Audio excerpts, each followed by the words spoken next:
So for me, the moon is not just a regular celestial rock that's orbiting Earth. No, it's more than that. It's a place of ambition, history, and determination. It's where humanity turned the impossibility to a reality. And I think when I say moon race, you would imagine flagpoles, footprints, and Houston, the eagle has landed. But I'm not here to retell the history of Apollo, no. I'm here to highlight a new reality that is shaping the space exploration sector, which is to reach the moon, we compete, to stay, we collaborate. And what do I mean by that? So, Apollo was born out of urgency. There were unnegotiated timelines to reach the moon as fast as possible, and the technology is there. So, I'm not here to ask, do we have the technology to get back? We do, and it's even further optimized nowadays. But now I'm asking, can humanity become a multiplanetary species? And can we go back to the moon and sustain a long-term presence? Well, it requires a lot of effort, and that effort will be highlighted a bit in this talk. So when I say compete to arrive and collaborate to stay, you might think, oh, we're still then in the moon race era between the US and the Russians and the Soviets. But no, that's not the case. Competition is important. Competition is the start line. Competition gives you it attracts investments. It gives you the vision to move forward. And once you have that vision, you have the architecture, you need to find a way to create a sustainable presence. And that's where collaboration plays a role with different nations. And so you might think, okay, what do we need on the moon? So I want you to imagine the moon as a plain work site. You have nothing. You need to build a new architecture, new civilization there. So you would need transportation to get you from Earth to the moon and to the surface. You need logistics. There is no Uber Eats and there is no Talabat there. So you're 360,000 kilometers away. What you have is what you get. You cannot wake up the next day and ask, oh, I forgot something. But no, everything has to be meticulously calculated. And you need a communication, a continuous line of communication between Earth and the moon 24/7. And one project that ticks that box is the Lunar Gateway Space Station. So the Lunar Gateway Space Station is a NASA-led effort, led by NASA Johnson Space Center. It's a habitat where astronauts are going to spend 30 to 90 days orbiting the moon at 6.5 days in an orbit called Near Rectilinear Halo Orbit. I'm sorry, it's a very long name, but the acronym is NRHO. And that orbit gives us a coverage of the south pole of the moon, which then scientists are targeting now for exploration. And the fun thing about this project, well, it's not that fun, but it's built by multiple nations. So you have modules that are built by NASA, modules built by the Europeans, the Canadians, the Japanese, and the new player in this field, the UAE and MBRSC. MBRSC is going to supply the airlock for the Gateway Space Station. And the airlock, the beauty of it is it's a gateway in its own gateway, because it is the only node that the astronauts will be exiting the station, conduct extravehicular activities, which we will call now moonwalks. They do the moonwalks, they do the maintenance, and conduct deep space scientific exploration.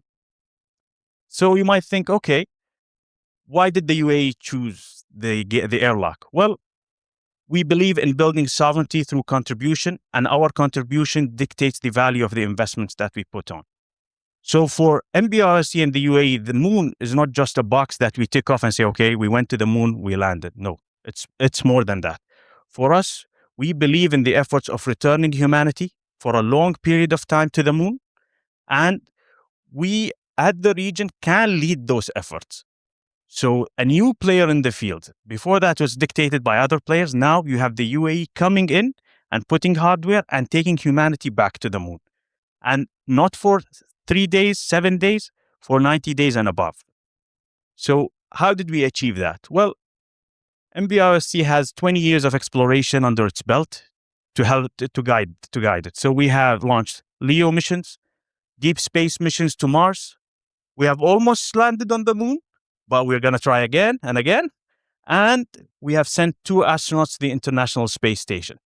So we are perfectly positioned and have the capability and the experience and the leadership vision to tell us that we can go to the moon.